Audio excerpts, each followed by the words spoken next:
Hi friends, అందరికీ నమస్కారం. Present నేను నంద్యాల జిల్లా బనగానపల్లెకు 2 కిలోమీటర్ల దూరంలో ఉన్న రవ్వలకొండ క్షేత్రానికి అయితే వెళుతూ ఉన్నాను. ప్రజెంట్ బనగానపల్లె నుంచి బయటికి వచ్చాను. ఊరి బయట ఈ ఆంజనేయ స్వామి వారి విగ్రహం అయితే నాకు కనిపించింది. చాలా బాగుంది.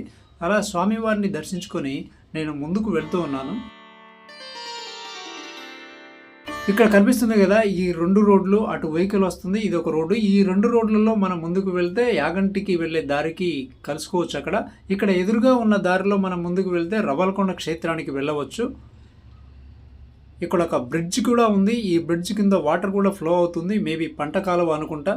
వాటర్ చాలా బాగా ఫ్లో అవుతుంది ఇక్కడ రవ్వలకొండకు బోర్డు అని కూడా ఉంది. ఈ ఆఫ్ రోడ్లో మనము ముందుకు వెళ్తేనే రవ్వలకొండ క్షేత్రానికి వెళ్ళవచ్చు. ఈ మెటల్ రోడ్లోనే వెళ్ళాలి. నేను నడిచే వెళ్తున్నాను. నా దగ్గర ఎలాంటి వెహికల్ లేదు కాబట్టి నేను నడిచే వెళ్తున్నాను. అలా నేను ఒక 50 మీటర్స్ ముందుకు వస్తే నాకు ఈ టెంపుల్ అయితే కనిపించింది. శ్రీ శ్రీ శ్రీ హట్టి మునిస్వామి వారి దేవస్థానము అని. ఇక్కడ టెంపుల్ హట్టి మునిస్వామి వారి దేవస్థానము. ఒకసారి లోపలికి వెళ్ళి చూద్దాము, లోపల ఏమైనా ఉందామో. మేబీ శివాలయం అయిండొచ్చు. ఇక్కడ ఒక వెహికల్ ఉంది, పెద్ద చెట్లు ఉన్నాయి. మేబీ పశువులు కూడా ఉండి ఉండొచ్చు. ఆ ఆనవాళ్ళు కనిపిస్తూ ఉన్నాయి. చెట్లు మాత్రం చాలా బాగా పెంచుతున్నారు, చాలా బాగా ఉన్నాయి. అక్కడి నుంచి నేను తిరిగి ముందుకు వెళ్తూ ఉన్నాను. ఈ హట్టి మునిస్వామి టెంపుల్ దగ్గర నుంచి నేను ముందుకు వెళ్ళాలి. దాదాపు ఇంకా 2 కిలోమీటర్ల దాకా వెళ్ళాలి. ఇక్కడ కొంచెం దూరం రాగానే శ్రీ కాశీ విశ్వేశ్వర స్వామి దేవస్థానము అని ఉంది. అక్కడ దూరంగా మనకు కనిపిస్తుందా, అదే స్వామివారి టెంపుల్, శివాలయము. మనం వెళ్ళి స్వామివారిని దర్శించుకోవచ్చు. ఇక్కడ ఎక్కువగా మైనింగ్ జరుగుతుంది. దూరంగా మీకు వెహికల్స్ కనిపిస్తున్నాయా? వెహికల్స్ కనిపిస్తున్నాయి కదా. మైనింగ్ అయితే బాగానే జరుగుతుంది. పచ్చదనాన్ని హరించేస్తున్నారు, నేచర్ను నాశనం చేస్తూ ఉన్నారు. ఇక్కడ దాదాపు ఇంకా 1.5 కిలోమీటర్ వరకు వెళ్ళాలి. ఎదురుగా ఉన్న కొండ పైకి ఎక్కితేనే మనము రవ్వలకొండ క్షేత్రానికి అయితే వెళ్ళవచ్చు. ఈ రోడ్లోనే వెళ్ళాలి. ఇక్కడ మరో పంట కాలువ కూడా నాకు కనిపించింది. పైన బ్రిడ్జ్ ఉంది. ఇక్కడ రైట్లో రవ్వలకొండకు దారి అని యారో మార్క్ కూడా వేసి ఉంది. ఈ పంట కాలువలో ప్రజెంట్ అయితే వాటర్ ఫ్లో అవ్వట్లేదు, ఖాళీగా ఉంది. ఈ కొండను తొలచి ఈ కాలువను అయితే నిర్మించారు. చూడండి, కొండను కట్ చేసి ఈ కాలువను అయితే నిర్మించారు. మనం ఎదురుగా ఉన్న రోడ్లోనే వెళ్ళాలి.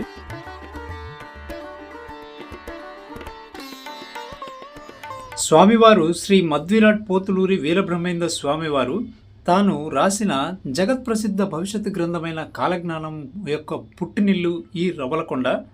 భారతదేశ చరిత్రలోనే అత్యంత ప్రాచీనమైన కాలజ్ఞాన ప్రవచనాలకు పురిటిగడ్డ లాంటిది ఈ రవ్వలకొండ. స్వామివారు 14 సంవత్సరాల పసిప్రాయంలో ఈ బనగానపల్లెకైతే రావడం జరిగింది. అక్కడ అచ్చమాంబ గారి దగ్గర గోవుల కాపరిగా ఉండేవాడు. ఆ గోవుల కాపరిగా ఉంటూ గోవులను తీసుకుని ఈ రవ్వలకొండ ప్రాంతానికైతే వచ్చేవాడట. ఆ టైంలో ఈ రవ్వలకొండ చాలా ప్రశాంతంగా ఉండేదట. కాబట్టి స్వామివారు మేస్తున్న గోవుల చుట్టూ ఒక గిరిగీసి స్వామివారు ఒక గుహలో కూర్చొని కాలజ్ఞానం అయితే రాసుకుంటూ ఉండేవాడట. కొన్నాళ్ళ తర్వాత ఏం జరిగిందంటే, తన తోటి గోవు కాపరులు ఈ విషయాన్ని స్వామివారు ఆవులను తీసుకొచ్చి అక్కడ తోలేసి పొయ్యి కొండలో గుహలో కూర్చొని ఏదో రాసుకుంటున్నాడు అని చెప్పారట. అచ్చమ్మ గారికి ఇది ఏం జరుగుతుందా, స్వామివారు ఏం చేస్తున్నారా అని చూడాలనిపించి ఒకరోజు స్వామివారు ఆవులను తోలుకుని వెళ్తూ ఉంటే వెనకనే ఫాలో అయిందట ఆమె. అలా స్వామివారు ఇక్కడికి రవ్వలకొండకు ఆవులను తీసుకొని వచ్చి ఒక గిరి గీసి వెళ్ళిపోయి గుహలో కూర్చున్నాడు. ఇదంతా అచ్చమ్మ గారు కళ్ళారో చూశారట. గుహలోకి వెళ్ళిన తర్వాత స్వామివారిని ఫాలో అవుతూ లోపలికి వెళ్ళింది ఈమె. అలా స్వామివారిని అనుసరించిన అచ్చమ్మ గారు ఒక చిన్న రంధ్రం ద్వారా స్వామివారి దివ్య రూపాన్ని, దివ్య తేజస్సును చూసి చాలా ఆశ్చర్యపోయిందట. అప్పుడు స్వామివారు అచ్చమ్మ గారిని గమనించి పిలిచి ఆమెకు కూడా జ్ఞానోపదేశం చేశారట ఈ రవ్వలకొండలోనే. ప్రజెంట్ నేను రవ్వలకొండ క్షేత్రానికి అయితే వచ్చేసాను. మీరు చూస్తున్నారు కదా, ఇదే రవ్వలకొండ క్షేత్రము. ఇక్కడ నవగ్రహ మండపం ఉంది, ఎదురుగా స్వామివారి ఆలయం ఉంది. స్వామివారు ఇక్కడ పసిప్రాయంలో ఉన్నట్టు మనకు కల్పిస్తాడు. ఎందుకంటే ఈ ప్రదేశానికి స్వామివారు 14 ఏళ్ల పసిప్రాయంలోనే వచ్చాడు కాబట్టి స్వామివారిని పసిప్రాయంలోనే మనం ఇక్కడ దర్శించుకోవచ్చు. స్వామివారిని ఇక్కడ వీరప్పయ్య స్వామివారు అని పిలుస్తారు. బాల వీరప్పయ్య స్వామి దేవస్థానం ఇది. ఇక్కడ నవగ్రహ మండపం ఉంది చూడండి.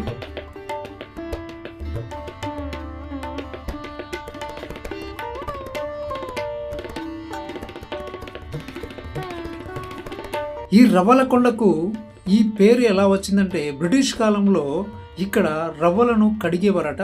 అందువలనే ఈ ప్రదేశానికి రవ్వలకొండ అనే పేరు వచ్చింది.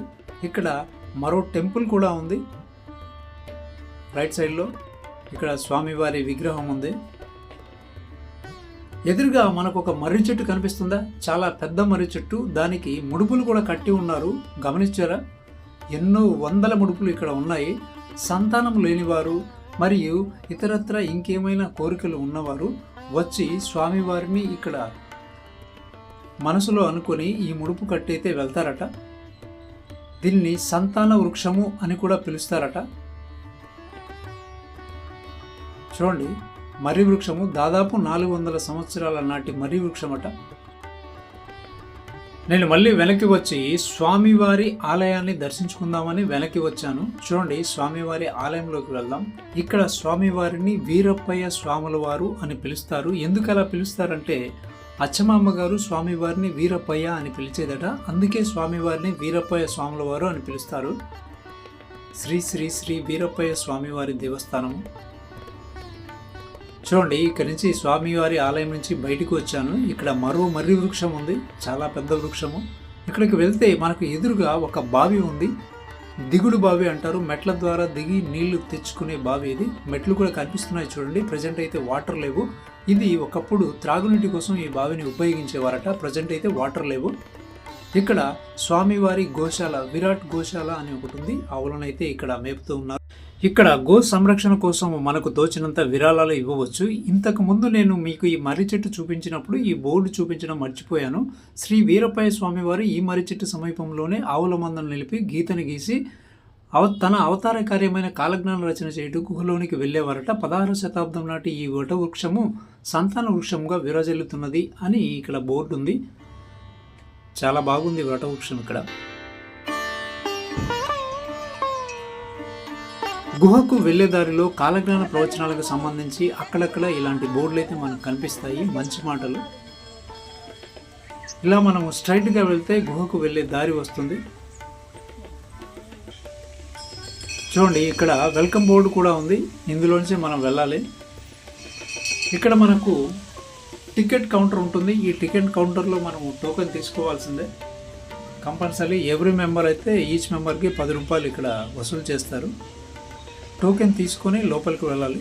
ఈచ్ మెంబర్కు 10 రూపీస్ ఇచ్చి టోకెన్ తీసుకోవాలి. ఇక్కడ వీరప్పయ్య స్వామివారు కాలజ్ఞానం రచించిన గుహ. మనం ఇప్పుడు లోపలికి వెళ్తూ ఉన్నాము. చూడండి, ఆ గుహ ఎంట్రన్స్లో నుంచి ఈ రావి వృక్షం అయితే బయటికి వచ్చింది. ఈ రావి వృక్షము పాద భాగంలోనే గుహ ఉంది. పైన మెస్ వేసి కప్పేశారు. చాలామంది దిగుతూ ఉన్నారు చూడండి.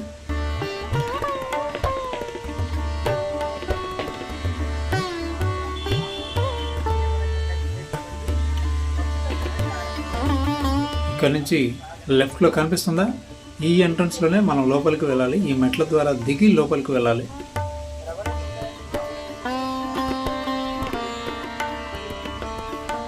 శ్రీ వీరబ్రహ్మ జై, గోవిందమాంబ జై. ఇక్కడ చాలా చాలా జాగ్రత్తగా ఉండాలండి. యువకులు పిల్లలైతే చాలా జాగ్రత్తగానే దిగుతారు. పెద్ద వయసు వాళ్ళు కాస్త జాగ్రత్తగా దిగాలి. ఇక్కడ చూడండి, ఇతను చాలా కష్టపడుతూ ఉన్నాడు కిందికి వెళ్ళడానికి. కాబట్టి వెనక్కి వచ్చేసాడు. నేను వెళ్తూ ఉన్నాను. స్టెప్స్ కూడా చాలా హైట్లో రూపొందించారు కాబట్టి చాలా జాగ్రత్తగా దిగాలి. ఇక్కడ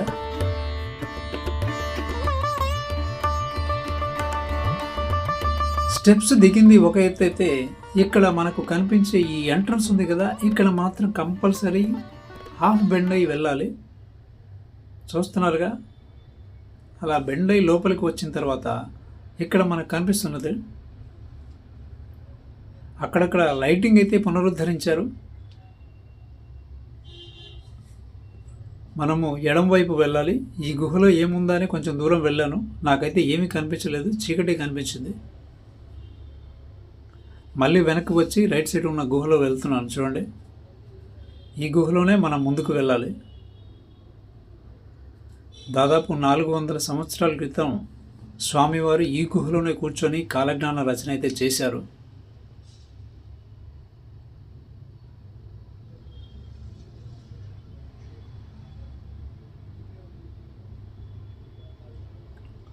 అక్కడక్కడ సైన్ బోర్డ్స్ కూడా ఉన్నాయి, వే, దారి అని.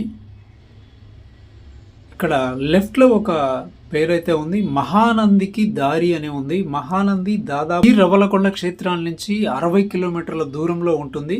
ఈ 60 కిలోమీటర్ల దూరంలో ఉన్న మహానందికి ఇక్కడి నుంచి సొరంగ మార్గం ద్వారా దారి ఉంది. ఇక్కడ కోనేరు అని రాసి ఉంది. ఇక్కడ స్వామివారు తాను కాలజ్ఞానం రాస్తున్న సమయంలో ఉపయోగించిన నీటి కొలను ఉంది. పక్కనే శ్రీశైలానికి దారి అని ఉంది. ఇక్కడ నుంచి దాదాపు 200 కిలోమీటర్ల దూరంలో ఉన్న శ్రీశైలానికి కూడా ఇక్కడ నుంచి దారి ఉందట ఈ సొరంగ మార్గం ద్వారా. చూడండి, ఈ దారిలో వెళ్తే శ్రీశైలం వరకు వెళ్ళవచ్చట. 200 కిలోమీటర్ల దూరంలో ఉన్న శ్రీశైలము. అక్కడి నుంచి మళ్ళీ వెనక్కి వస్తున్నాము.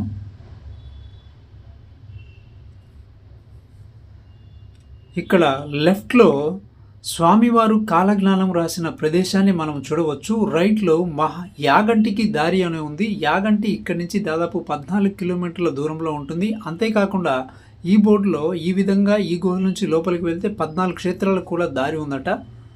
చాలా చాలా అద్భుతం. ఈ క్షేత్రం నుంచి లోపలికి వెళ్తే 14 క్షేత్రాలకు దారి ఉందని ఆ గుహ ప్రారంభంలో బోర్డు అయితే పెట్టారు. ఇక్కడ స్వామివారు కాలజ్ఞానం రాసిన స్థలము అని బోర్డు ఉంది. ఇక్కడ స్వామివారు కాలజ్ఞానం రాశారట. చూడండి, ఈ ప్రదేశమే స్వామివారు కాలజ్ఞానం రాసిన ప్రదేశము. దాదాపు 400 సంవత్సరాల క్రితమే కాలజ్ఞానాన్ని ఇక్కడ రాశారు స్వామివారు. ఇక్కడ అచ్చమాంబ గారు బ్రహ్మంగారిని చూసిన స్థలము. బ్రహ్మంగారిని అచ్చమాంబ గారు ఒక చిన్న రంధ్రంలోంచి చూశారు కదా. ఇప్పుడు ఇక్కడ అచ్చమాంబ గారు ఉన్నారు. చూడండి, అచ్చమాంబ గారు.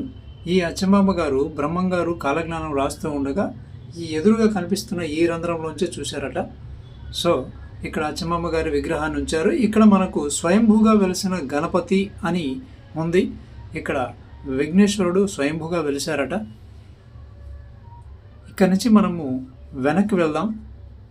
చివరగా ఒక మాట, బ్రహ్మంగారు ఈ గుహలో కాలజ్ఞానాన్ని రచిస్తున్న సమయంలో ఇక్కడ ఈ ప్రదేశాన్ని ఒక నవాబు పరిపాలించేవాడు. అంటే రాజుల పరిపాలన ఉండేది.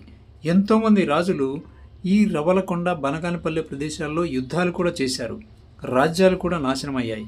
కానీ ఈ ఒక్క కొండను మాత్రం ఎవ్వరూ తాకలేకపోయారట. ఎందుకంటే ఆ కొండలో ఉన్నది ఒక యోగి. నీ జననం, నీ మరణం, నీ వివాహం, నీ ఉద్యోగం ఇవన్నీ దాదాపు 400 ఏళ్ల ముందటే ఆయన ఒక గ్రంథంలో రాశారు. ఆ గ్రంథాన్ని రాసింది ఈ గుహలోనే. అదే కాలజ్ఞానం.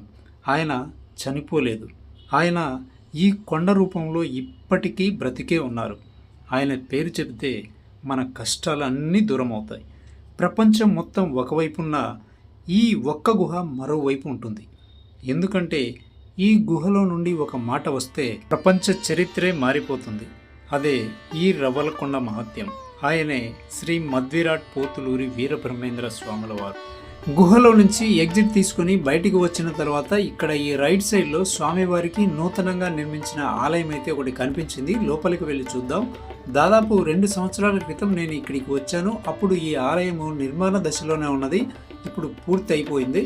ఇప్పుడు వెళ్ళి లోపల చూద్దాం ఎలా ఉందో. చుట్టూ గ్రీనరీని అయితే చాలా బాగా పెంచుతూ ఉన్నారు. చుట్టూ పచ్చని మొక్కలతో కలకలలాడిపోతుంది ఆలయము. చాలా చాలా బాగుంది. చూడండి, ఆలయం బ్రహ్మంగారికి నూతనంగా నిర్మించిన ఆలయం ఇది. చాలా పెద్ద ఆలయం. రైట్ సైడ్లో ఒక నవగ్రహ మండపం అయితే ఉంది. ఆ మండపాన్ని వెళ్ళి చూద్దాం ఇప్పుడు. ఇక్కడ చూడండి, సుకీర్తిదేవి సమేత శుక్రుడు శుక్ర గ్రహాన్ని ముందుగా ఉంచారు. మనము స్వామివారిని ఇక్కడ దర్శించుకోవచ్చు. నవగ్రహ దోషాలు ఎవరికైనా ఉంటే ఇక్కడికి వచ్చి పూజలు అయితే నిర్వహించవచ్చు స్వామివారిని మనసులో ధ్యానించుకుంటూ. ఇక్కడ కాళికాదేవి సమేత రాహువు అని ఉంది. రాహు విగ్రహము, కేతు విగ్రహము అన్నీ ఉంటాయి ఇక్కడ. చిత్రాదేవి సమేత కేతువు. చూడండి, నవగ్రహాలు అయితే ఇక్కడ ఉన్నాయి. తారాదేవి సమేత గురుడు. ఇలా అన్ని గ్రహాలకు సంబంధించిన విగ్రహాలు ఇక్కడ ఉన్నాయి. గ్రహ దోషాలు ఎవరికైనా ఉంటే ఇక్కడ పూజలు నిర్వహించవచ్చు. చివరగా సూర్య భగవాను మధ్యలో ఉంచారు. వచ్చినటువంటి భక్తులందరూ కూడా తృప్తిగా భోంచేసి బ్రహ్మంగారు కాలజ్ఞానం రాసిన పరమ పవిత్రమైన స్థలాన్ని దర్శించుకొని స్వామివారి కృపా కటాక్షాలకు పాత్రులు కాగలరని ప్రార్థిస్తున్నాం. రమణ కొండకు విచ్చేయుచున్న అశేష భక్త జనావళికి అన్నదాన కార్యక్రమమును ఏర్పాటు చేసినటువంటి దాతలు, పెద్దాయన, మాజీ మండలాధ్యక్షులు, గౌరవనీయులు కీర్తిశేషులు కాటసాని శివారెడ్డి గారు, వీరి ధర్మపత్ని కాటసాని మధ్య విరాళాలు పాత్రులు కాగలరని ప్రార్థిస్తున్నాం. అన్నదాత సుఖీ భవ. ఈ రవ్వలకొండ క్షేత్రానికి వచ్చిన భక్తులకు ఇక్కడ అన్నదానం కూడా నిర్వహిస్తున్నారు. ఈ అన్నదానంలో మనము భోజనం చేసిన తర్వాత మనకు తోచినంత సహాయం అయితే ఇక్కడ విరాళంగా ఇవ్వవచ్చు. సో ఇదండి వీడియో నచ్చితే తప్పకుండా లైక్ చేయండి. మరియు ఈ వీడియోపై మీ అభిప్రాయాన్ని కామెంట్లో చెప్పండి. ఈ వీడియోను మీ ఫ్రెండ్స్ అండ్ ఫ్యామిలీ మెంబర్స్కు షేర్ చేసి మన ఛానల్ను సబ్స్క్రైబ్ చేస్తే నన్ను సపోర్ట్ చేసిన వాళ్ళు అవుతారు. మరో మంచి వీడియోతో మీ ముందుకు వస్తాను. అంతవరకు సెలవు. జై హింద్.